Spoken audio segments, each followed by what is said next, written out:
नमस्कार। India daily live के खास प्रोग्राम महासंग्राम में आप सभी दर्शकों का स्वागत है। चुनावी समय है, ऐसे में पूरे देश भर में हमारी टीम जाती है और अलग अलग लोकसभा सीट का समीकरण देखती है और वहाँ पर किस तरह का माहौल जो है वो बना गया है। इस वक्त हम राजस्थान की राजधानी जयपुर में हैं, गुलाबी नगरी पिंक सिटी में हैं और जयपुर की सीट बहुत ज़्यादा महत्वपूर्ण है क्योंकि ये राजधानी है और इसके साथ ये राजनीति की राजधानी भी है। जहाँ की जो सीट है वो पूरा माहौल बताती है कि आखिर राजस्थान में क्या हो रहा है। यहाँ पर भाजपा की मैं बात करूँ तो भाजपा से मंजू शर्मा प्रत्याशी है। इसके अलावा अगर मैं कांग्रेस की बात करूँ तो कांग्रेस से प्रताप सिंह खाचरियावास जो है वो प्रत्याशी है। सीधा लोगों से बातचीत करेंगे। हमारे साथ बातचीत करने के लिए जो कांग्रेस है उनका भी पैनल है और जो भाजपा है उनका भी पैनल, उसके साथ ही आम जनता भी है। आम जनता अपने होने वाले सांसद से क्या उम्मीद रखती है वो भी है, तो उनसे बातचीत करेंगे। सबसे पहले भाजपा से बात करेंगे। वैसे क्या लगता है इस बार जयपुर की सीट पे क्या होने वाला है? वैसे तो पिछली बार के दो रिकॉर्ड तो यही बताते हैं कि भाजपा जीते, इस बार क्या लगता है? निश्चित रूप से फिर से बीजेपी जीतेगी, नो डाउट। एक बार फिर से मोदी सरकार और इस बार 400 पार। प्रताप सिंह खाचरियावास टक्कर दे रहे हैं, जन नेता है, अच्छा बोलते हैं, अच्छे प्रवक्ता भी है। प्रताप सिंह जी 3 महीने पहले ही चुनाव हारे हैं, वो भी अपनी विधानसभा में जहाँ से वो मंत्री रहे हैं, और वो भी 28,000 वोटों से हारे हैं। और मैं दावा करता हूँ इस बार कम से कम 60,000 से हारेंगे खुद की विधानसभा से, और जयपुर से कम 5 लाख वोटों से हारेंगे। सरकार अभी हाल में विधानसभा चुनाव संपन्न हुए, आपकी बीजेपी की सरकार आई है, तो काफ़ी महीने हो गए, तो क्या आप आश्वस्त है कि ये आपने काम किया और इन कामों को लेकर आप जनता के बीच में जा रहे हैं? अभी 3 महीने ही हुए हैं राजस्थान में सरकार बने हुए, लेकिन ये चुनाव देश के मुखिया का चुनाव है। ये छोटे मोटे मुद्दों का चुनाव नहीं है, ये देश के राष्ट्र के निर्माण का चुनाव है, देश की नीति बनाने का चुनाव है, देश का प्रमुख आदमी को चुनने का चुनाव है। ये कोई मंजू शर्मा का, प्रताप सिंह का चुनाव नहीं है, नरेंद्र मोदी वर्सेज राहुल गांधी या प्रियंका गांधी का चुनाव है। हम वहाँ देख रहे हैं और हम ये दावा करते हैं कि इस बार 400 पार करेंगे। और जैसे राम मंदिर का जो अभी एक नया काम किया है, हम उसको लेके जा रहे हैं। चारों तरफ एक तरफा माहौल है, और जयपुर तो वैसे भी छोटी काशी कहते हैं, यहाँ तो वैसे राम में माहौल है। 110% 5 लाख वोटों से जीतेंगे। क्या लगता है इस बार? पिछली 2 बार जो है बीजेपी जीती है, लेकिन इस बार क्या लगता है? इस बार बिल्कुल टक्कर में है। 25 सीटें, 10 से 15 सीटें कांग्रेस के आ रही हैं और बाकी 10 सीटों में कांग्रेस ज़बरदस्त टक्कर में है। तो इस बार 25 वाला मामला बैठेगा नहीं बीजेपी का। मतलब भाजपा तो कहती है कि इस बार हम हैट्रिक लगाने जा रहे हैं, लेकिन क्या आप हैट्रिक को रोक पाएंगे?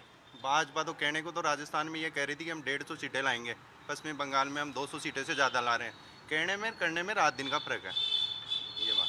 लेकिन जो राष्ट्रीय मुद्दे हैं, राम मंदिर हो चाहे धारा 370 हो, राष्ट्रीय मुद्दे कहीं ना कहीं हावी दिखाई देते हैं और उस पर जो है कांग्रेस बैकफुट पे नजर आती है। राष्ट्रीय मुद्दे, राम मंदिर कांग्रेस वाले भी सम्मान करते हैं, हम भी हिंदू है और 370 भी है, लेकिन ये आम आदमी के लिए क्या फ़ायदे दे रही है? 370 से मैं जयपुर का हूँ तो मेरे को क्या फ़ायदा मिल रहा है उससे? मेरे को तो वो मुद्दे चाहिए कि अच्छी शिक्षा हो, अच्छा हॉस्पिटल हो, लोगों को अच्छी सड़कें हो, परिवहन की सुविधा अच्छी हो। आजकल ट्रेनों की हालत देखो कैसे जाते हैं, आप जाओ एक बार जनरल के डिब्बे में क्या हालत है। ये है आम लोगों के इस मुद्दे। शिक्षा, किसानों के लिए MSP, किसानों के आज देखो महंगाई कितने, पिछले साल जो के भाव 3100 थे, इस बार 1800 में बिक रहे हैं। ये है मेन मुद्दे। 370, राम मंदिर, ये ज़्यादा भयंकर मुद्दे नहीं है, ज़्यादा मुद्दे हैं गरीबी। बिल्कुल, आप जवाब दिए। ये कह रहे हैं कि गरीबी, महंगाई, ये मुद्दे हैं, राम मंदिर को आप मुद्दा बनाते हैं, जबकि जो जनता से जुड़े मुद्दे उनको मुद्दे नहीं बनाते। कांग्रेस के प्रधानमंत्री हुआ करते थे राजीव गांधी जी। उन्होंने कहा था यहाँ से हम 1 रुपया देते हैं, नीचे पहुँचता है 10 पैसे। ठीक है, आज मोदी जी ने खाते खुलवाकर हर आदमी के पर्सनल अकाउंट में पैसे भेजना चालू किए। जैसे स्वच्छ भारत के तहत बाथरूम बनाने के जो पैसे थे, स्वच्छता के, लैट्रिन बाथरूम बनाने के, वो उन्होंने सभी के खातों में डालें। ठीक है, इसके अलावा किसान सम्मान निधि के सभी को 6,000 रुपये दिए जा रहे हैं। ठीक है, उज्ज्वला योजना हो गई। आप ये देखो कि जो माताएं बुजुर्ग जिन्हें बहुत ज़्यादा चूल्हा जलाने में परेशानी होती थी, आज उन्हें सिलेंडर दिया जा रहा है फ्री। ठीक है, आयुष्मान भारत है। आप उसके अलावा आप ये देखो कि पेंशन योजना, इलाज योजना, जितनी भी मोदी जी ने चालू की है, कांग्रेस की क्या देन है ये बताओ ना आप। आज भारतमाला प्रोजेक्ट है, मोदी जी की देन है। आज बॉर्डर अपना इतना सिक्योर कर दिया। आज भारत पहले हथियार खरीदता था, आज भारत विदेशों को हथियार बेच रहा है, तो ये मोदी जी की देन है।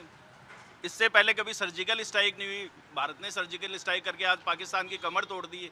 पाकिस्तान त्राही त्राही कर रहा है, भिख मंगों की तरह हर देश के सामने पैसे मांगता घूम रहा है, तो ये सब मोदी जी की देन है। मेक इन इंडिया चालू करके उन्होंने जो ये प्रोजेक्ट, ये जो इतने बड़े काम किए हैं, सब मोदी जी की देन है। आप ये बताओ कि कहाँ कौन सा मुद्दा इसके आगे टिकता है? देश की सुरक्षा से बड़ा, और आज जो भारत का नाम विदेशों में दुनिया में गूंज रहा है वो मोदी जी के देन है। इससे बड़े छोटे मोटे महंगाई, हम तो चाहे कितना ही अनाज चाहे 100 रुपये किलो हो जाए खरीद के खा लेंगे साहब, लेकिन हम तो वोट मोदी जी को देंगे।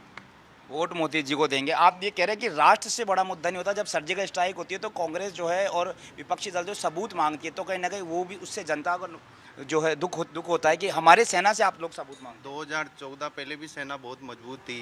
कांग्रेस के टाइम में 2-3 युद्ध लड़े हुए हैं भारत के। तो पहले तो ये था नहीं कि भाई पाकिस्तान वाले लोग कभी भी इंडिया पे हमला कर दे, कभी आ जा सकते हैं। तो देश की सीमा तो पहले भी सुरक्षित थी, आज भी सुरक्षित है और आगे भी सुरक्षित रहेगी। लेकिन अपना जो मेन मुद्दा है आम आदमी का, वो है महंगाई। पहले पेट्रोल भी कांग्रेस के टाइम में 62 रुपये लीटर था, अब 108 था, 118 भी हुआ। और कच्चा तेल उस टाइम में 131 बैरल चला गया था, और मोदी जी के टाइम में है ना 110 बैरल जाने के टाइम में अपने जयपुर में 118 रुपये लीटर पेट्रोल हो गया था। जीएसटी से कितने आम आदमी को मार झेलनी पड़ रही है। खाने की चीज़ें आजकल दूध दही हर चीज़ पे जीएसटी लगा दिया, और यही जीएसटी 2014 में मोदी जी इसका विरोध कर रहे थे। मनमोहन जी ने जब ये जीएसटी का प्रस्ताव पेश किया था लोकसभा में, तो उन्होंने, वो गुजरात के मुख्यमंत्री थे तब, ये बोले थे कि ये एक बहुत दिमक की तरह है। तो वही आज मोदी जी के लिए सही साबित हो रहे हैं। दिक्कत ये है कि आप राष्ट्रीय मुद्दे ही जरूरी नहीं है, जरूरी है यहाँ भी क्या हो रहा है। आजकल एक बेलदार की कितनी मानते हो इनकम? 500 रुपये दिन के हैं, लेकिन उसको खर्चा देखो ना, 65 रुपये लीटर तो दूध हो गया। आम आदमी चून कितने, आटा कितने रुपए किलो है? 35-40 रुपये हो गया। ये है। बिल्कुल, आप जवाब दें। भाई साहब ये कह रहे हैं कि देखिए महंगाई कितनी हो गई, 65 रुपये दूध है और मजदूर की इनकम तो ज़्यादा है नहीं, तो क्या इन सब बातों से ही थोड़ी काम चलेगा? जनता को फ़ायदा भी तो देना पड़ेगा। देखो भाई साहब, सीधी बात है, सबके आम आदमी को फ्री राशन भी दिया जा रहा है मोदी जी की तरफ से। जितने प्रयास कर रहे हैं, बिजली का बिल फ्री किया है, लोगों के घरों पे सोलर की प्लेटें लगा के बिजली फ्री देने की कोशिश की जा रही है। जैसे भाई साहब ये कह रहे हैं कि साहब पहले भी देश सुरक्षित था। पहले आप ये देखो कि आतंकवादी बॉम्बे में आते हैं, कितने कत्लेआम मचाते हैं। यहाँ जयपुर तक सुरक्षित नहीं रहा। आज एक बात बता दो, मोदी सरकार आने के बाद इस तरह के कितने आतंकवादी हमले हो गए। आतंकवादियों को वहाँ सीमा पार ही नहीं करने देते, श्रीनगर में निपटा देते हैं, कश्मीर में निपटा देते हैं। अगर देश सुरक्षित था तो जगह जगह बम ब्लास्ट वाली घटना, बसों में लिखा हुआ था आपत्ति चीज़ों को ना छुएं, सारी चीज़ें हुआ करती थी। आज ये देखो कि कितना शांति प्रिय भारत है। एक आतंकवादी हमला बता दो आप मोदी जी की सरकार बनने के बाद। इन्होंने झूठे आरोप लगा के भगवा आतंकवाद बनाया, हिंदुओं को अपने खिलाफ किया। जैसे इन्होंने सुप्रीम कोर्ट में हलफनामा दिया कि साहब राम तो कभी थे ही नहीं, राम सेतु नाम की कोई चीज़ ही नहीं थी। तो ये तुष्टीकरण की राजनीति तो ये लोग कर रहे हैं, कांग्रेस कर रही है। आज उसी का नतीजा है कि हिंदू इनसे खिलाफ हो गया। और ये यहाँ अपने राजस्थान की बात करें तो इनके पास आदमी खड़े करने को नहीं है। ये जगह जगह गठबंधन करती फिर रही है कांग्रेस। इनके पास 25 आदमी नहीं है जो अपने पार्टी से खड़े कर देते। ये जगह जगह गठबंधन क्यों किया इन्होंने? और इनकी अगर इतनी थी तो गोविंद डोटासरा को लड़ना चाहिए था, सचिन पायलट को चुनाव लड़ना चाहिए था, अशोक गहलोत को चुनाव लड़ना चाहिए था। डर के मारे सब बिलों में घुसे हुए हैं। पर आपने भी तो कांग्रेस छोड़ के आया, अभी भाजपा में लिया ना कांग्रेस। जो आप कांग्रेस को गलत बता रहे, फिर आप भी तो ले रहे हैं, उनको टिकट भी दे रहे हैं विधानसभा चुनाव में, देखा ऐसा? ऐसा है, टिकट तो हमने किसी को दिया नहीं है। आना है वो उनकी है। अगर उनको विचारधारा, ज्योति मिर्धा को दिया ना, ठीक है, उनकी विचारधारा, उनको ये लगा कि भगवान राम का इन्होंने जो खिलाफत की है कांग्रेस ने, राम मंदिर में नहीं जाके, और जो खिलाफत की है उसकी उनकी विचारधारा भगवान राम के प्रति थी, तो बीजेपी में आए, हमने स्वागत किया उनका। प्रायश्चित करने आए। और बिल्कुल इन्होंने एक बात तो बिल्कुल सही कही है कि जो पहले हम देखते थे, खबरें आते थे कि देश के अंदर आते थे, आतंकवादी घटना होती थी, वो तो पूरी तरह से बिल्कुल बंद ही हो चुकी है। और इसके साथ और जयपुर की आम जनता भी है, उनसे बातचीत कर लेते हैं। आप कैसा अपना सांसद चाहते हैं, जो भी जीतता है कैसा चाहते हैं, और क्या आपको उम्मीद है, और क्या आपके यहाँ की समस्या है? समस्याएं तो आती जाती रहती हैं, लेकिन सांसद ऐसा चाहिए जो मतलब हिंदुत्व की बात करे, धर्म की बात करे, देश की बात करे। और बाकी महंगाई कितनी भी हो, वोट बीजेपी को ही देंगे। हमें न तो मुफ्त का राशन चाहिए, ना हमें मुफ्त की बिजली चाहिए, ना मुफ्त का पानी चाहिए। हमें केवल सुदृढ़ देश चाहिए।